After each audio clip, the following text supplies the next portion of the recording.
ठीक है। Liquid overall कर सकते हैं, जैसे कि आप ऑयल और वाटर को ले लो तो एक दूसरे के क्या काम करेंगे, ये एक तरीके से एड्सॉर्प्शन ही प्रोसेस हो करेंगे। वाटर और ऑयल को कभी अलग अलग लेके करना, ये मेरे पास ऑयल है, ठीक है, और ये क्या आ जाएगा, वाटर आ जाएगा, तो वाटर नीचे नीचे आ जाएगा और ये जो होता है हमारे पास ऑयल वो ऊपर ऊपर आ जाएगा। तो एक तरीके से ये दोनों एकदम अलग अलग है, एक पॉइंट देखो कि आप अलग अलग रहेंगे, तो ये पॉइंट ही जो है यही एड्सॉर्प्शन का काम कर रहा है। तो एक तरीके से अगर लिक्विड है तो भी वो कर सकता है, बट सॉलिड बेस्ट रहता है सरफेस के लिए, और गैस तो काम ही नहीं करते हैं। ये आ गया, तो इन दोनों में बेसिक आप समझ सकते हो। ये क्वेश्चन 3 मार्क्स में आता है, ठीक है। प्रेशर की अगर बात करेंगे तो प्रेशर एक इंपॉर्टेंट रोल प्ले करता है। अभी इसके बाद जस्ट हम फ्रेंडलीस्ट एड्सॉर्प्शन आइसोथर्म को भी समझेंगे। फ्रेंडलीस्ट एड्सॉर्प्शन आइसोथर्म यही बोलता है कि जितना ज्यादा आपका प्रेशर होगा उतना ही ज्यादा आपका रेट ऑफ एड्सॉर्प्शन होने का चांसेस है। यानी प्रेशर जितना ज्यादा बढ़ाओगे तो रेट ऑफ एड्सॉर्प्शन उतना ही ज्यादा। यानी प्रेशर बढ़ा रहे हो यार तो दो पार्टिकल्स हैं तो वो क्या हो जाएंगे, एक दूसरे के सरफेस पे और ज्यादा स्टिक हो जाएंगे। मैं प्रेशर बढ़ा रहा हूं तो यहाँ सरफेस पे जो भी चीजें प्रेजेंट है वो और ज्यादा स्टिक हो जाएगी। तो प्रेशर बढ़ाने से चीजें होती हैं बट एक लिमिट तक यार, ठीक है। हम फ्रेंडलीस्ट एड्सॉर्प्शन को थोड़ा सा और डिटेल में देखेंगे अभी जस्ट इसी के बाद, तो आपको ये चीजें और समझेंगे। तो प्रेशर बढ़ाने से आपका रेट ऑफ एड्सॉर्प्शन बढ़ता है। टेम्परेचर बढ़ाने से चीजें में बहुत इफेक्ट होता है। देखो टेम्परेचर को एक अलग से लेते हैं, अभी जस्ट ये हो गया था ना, अगर थोड़ा सा भी, सॉरी यार अगर बताया नहीं, अगर आपको रब कर दिए तो 10 सेकंड पीछे कर लेना। चलिए जी, टेम्परेचर की अगर मैं बात करता हूं तो टेम्परेचर एक इंपॉर्टेंट रोल प्ले करेगा। कैसे, मान लेते हैं आपके पास टेम्परेचर रेट ऑफ रिएक्शन को बढ़ा देता है। देखिए अगर मेरे पास फिजिकल है और एक क्या केमिकल है, ठीक है, इन दोनों का अपन इस तरीके से बना के देखते हैं। तो अगर आपके पास फिजिकल एड्सॉर्प्शन कर रहे हो तो ये क्या होगा, धीरे धीरे थोड़ा सा बढ़ेगा फिर एकदम फॉल हो जाएगा, एकदम फॉल हो जाएगा। अगर इधर टेम्परेचर लेते हो तो मतलब आपको कुछ इस तरीके का दिखेगा, ठीक है, इस तरीके का पूरी की पूरी रिएक्शन फिजिकल के लिए दिखेगी। देखो फिजिकल के लिए हीट ऑफ एड्सॉर्प्शन क्या होती है, बहुत कम होती है। जैसे हीट बढ़ाओगे तो एब्जॉर्प्शन होने के चांसेस बहुत कम हो जाते हैं। इस ग्राफ के थ्रू नहीं समझ आ रहा है तो एक थ्योरी बताता हूँ आपको और ज्यादा क्लियर होगी। चलिए जी, क्या है कि देखो यार, जैसे ही आप, इसका एक फैक्ट होता है एब्जॉर्प्शन के लिए कि अगर आप इसके फिजिकल के केमिकल के लिए कर रहे हो तो रेट ऑफ एब्जॉर्प्शन थोड़ा थोड़ा बढ़ेगा, फिर एक कंडीशन आएगी जहां ये थोड़ा सा रुक जाएगा और इसके बाद ये भी फटाक से नीचे गिर जाएगा। तो ये किसके लिए मैंने बताया, केमिकल के लिए बताया। ये क्या ले लो, इधर x/m ले सकते हो और इधर क्या ले सकते हैं, टेम्परेचर ले सकते हैं, या फिर आप इधर साइड क्या ले सकते हो, एड्सॉर्प्शन रेट, ठीक है, ले सकते हो। और ये धीरे धीरे बढ़ेगा फिर एक पॉइंट आएगा फिर फटाक से गिर जाएगा। क्योंकि केमिकल एड्सॉर्प्शन में 400 किलो जूल हो गया या 200 किलो जूल तक एनर्जी एड्सॉर्ब होते चलती है, एड्सॉर्ब होते चलती है। हम 100 डिग्री किए, फिर 200 डिग्री किए, फिर 300 डिग्री किए, फिर 400, तो मतलब 400 तक क्या हो रहा है, वो एड्सॉर्ब ही होते जा रहा है, एड्सॉर्ब ही होते जा रहा है। यानी वहां रेट ऑफ एड्सॉर्प्शन बढ़ते चला जा रहा है 400। बट जैसे वो टेम्परेचर पहुंचा तो उसके बाद तो नहीं बढ़ेगा, एक्सेस हो जाएगा, तो उसी समय भट्ट से गिर जाएगा। तो ये होता है। तो केमिकल प्रॉपर्टी अगर फैक्टर्स की बात करेंगे तो टेम्परेचर बढ़ाने से केमिकल एड्सॉर्प्शन शुरू में तो बढ़ता है बट बाद में जाकर के फॉल हो जाता है। तो इन बिगिनिंग आप लिख सकते हो, in starting it increases but after some time, after certain range of temperature बोल सकते हैं सबसे बढ़िया, after certain range of temperature it fall suddenly.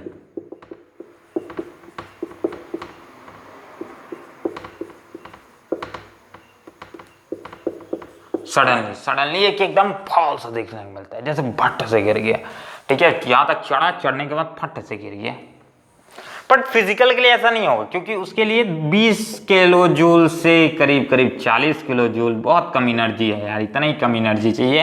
तो ये क्या होगा, थोड़ा बहुत चढ़ेगा फिर फट से गिर जाएगा। मतलब अपन बोल सकते हैं कि इसके लिए केमिकल एब्जॉर्प्शन इतना छोटा सा, जिसको आप ऐसे नहीं दिखा सकते हो कि इसका आपका कुछ इस तरीके से होगा, कहानी इस तरीके से होगी, फटाक से गिर जाएगा कहानी, ठीक है।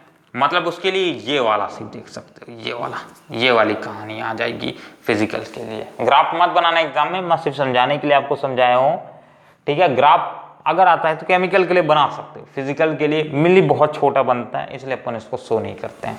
तो एक सडनली फॉल देखने को मिलता है एज अ टेम्परेचर, तो क्योंकि वो बहुत रेट ऑफ एब्जॉर्प्शन डिक्रीज कर जाता है। चलिए, तो इसके लिए टेम्परेचर फिजिकल के लिए क्या आ जाता है, इट फॉल्स सडनली, उसके लिए सिर्फ इतना ही आ जाएगा, इट फॉल्स सडनली फिजिकल के लिए, और केमिकल के लिए ये स्टेटमेंट। टेम्परेचर समझ आ गया, ठीक है, इस पॉइंट को लिख लीजिए, हो गया। चलिए जी, अब नेक्स्ट एक और इसमें टॉपिक करते हैं, इसके बाद आज का टॉपिक यहीं एंड कर देंगे। हम इससे कल रिलेटेड इससे टॉपिक से क्वेश्चंस करेंगे, ताकि आपकी अंडरस्टैंडिंग अच्छा खासा लेवल की हो जाए, और आपके बोर्ड के तो अच्छे से क्वेश्चंस आप इजीली हैंडल कर सको।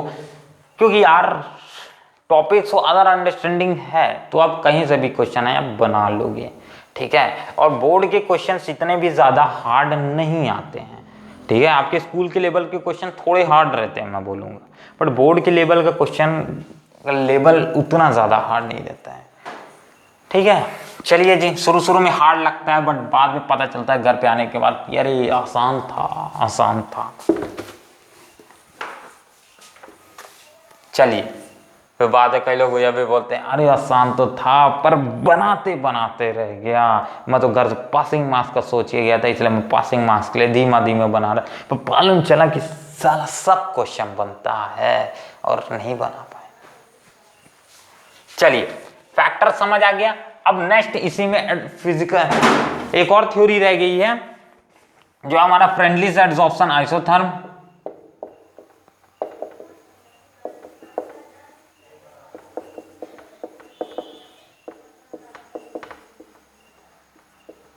आइसोथर्म। फ्रेंडली एडसॉर्प्शन आइसोथर्म क्या है, देखो यार, फ्रेंडली एडसॉर्प्शन आइसोथर्म क्या बोलते हैं कि x by m is directly proportional to p, यानी यहां x क्या है, यानी rate of adsorption, x by m ratio क्या शो करता है, रेट ऑफ एडसॉर्प्शन। तो rate of adsorption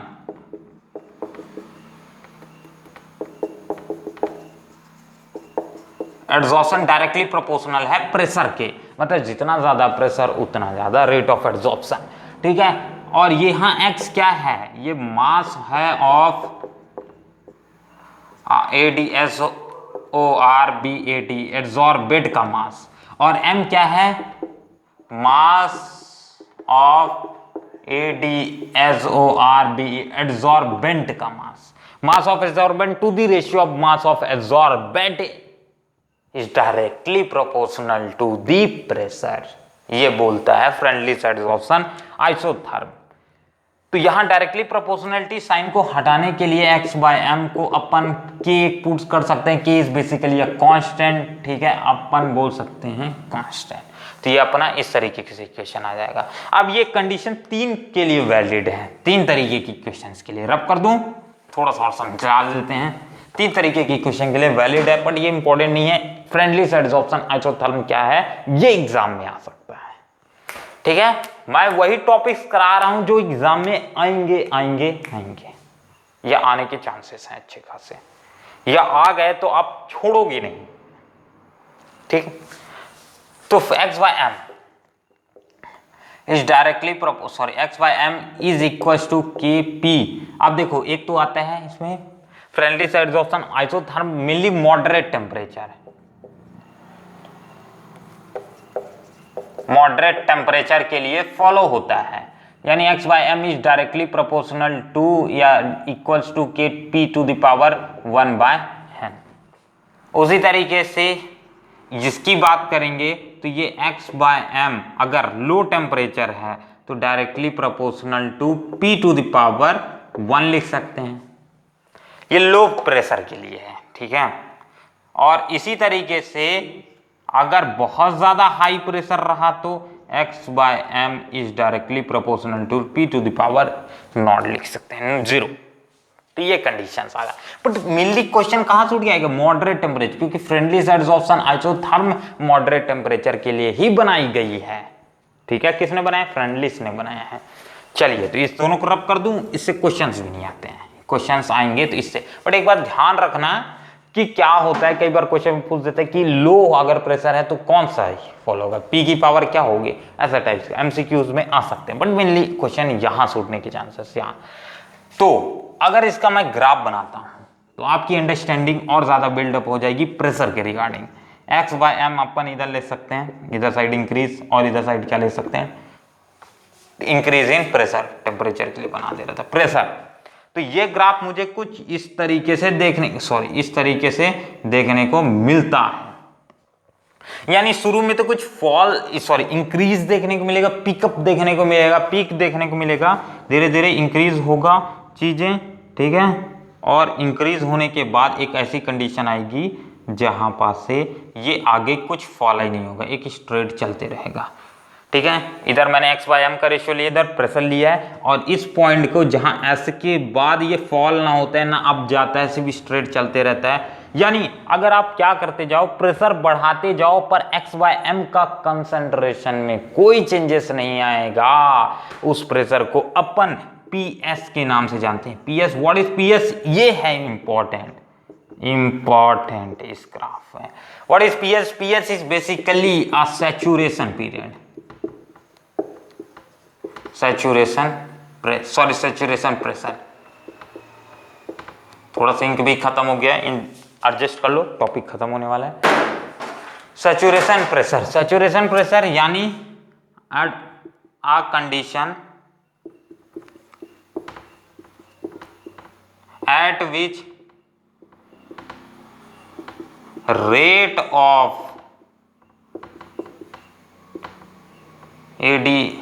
rate of की जगह आप ये लिखो, ज्यादा करेक्ट रहेगा, at which x/m does not change। ठीक है, डज नॉट चेंज मतलब x/m की वैल्यू चेंज नहीं होती अगर हम प्रेशर को बढ़ाते चलते हैं। ठीक है, इफ प्रेशर इज इंक्रीज, अगर प्रेशर को बढ़ाते चलोगे तो भी कोई इंक्रीज नहीं देखने को मिले। तो ये था फ्रेंडली एडसॉर्प्शन आइसोथर्म। हम नेक्स्ट टॉपिक में इससे के थोड़े बहुत टॉपिक्स जो छूट गए हैं उसको लेकर चलेंगे, और अगला टॉपिक हमारा इसके ऊपर सिर्फ क्वेश्चंस का होगा। इसका एडसॉर्प्शन का क्या क्या यूजेस है उसके ऊपर एक क्वेश्चन आया था सीबीएसई में अभी रिसेंटली ही, तो उसको भी मैं सोच रहा हूँ कि अगले टॉपिक में इंक्लूड कर दूंगा। तो फिलहाल इस वीडियो को देखने के लिए आपका तहे दिल से शुक्रिया, और मिलते हैं अगले वीडियो पे। तो जय हिंद और जय भारत। ठीक है, तो चलिए, तहे दिल से शुक्रिया। अब बंद कर दो यार, कोई नहीं है, मैं बंद करना पड़ेगा।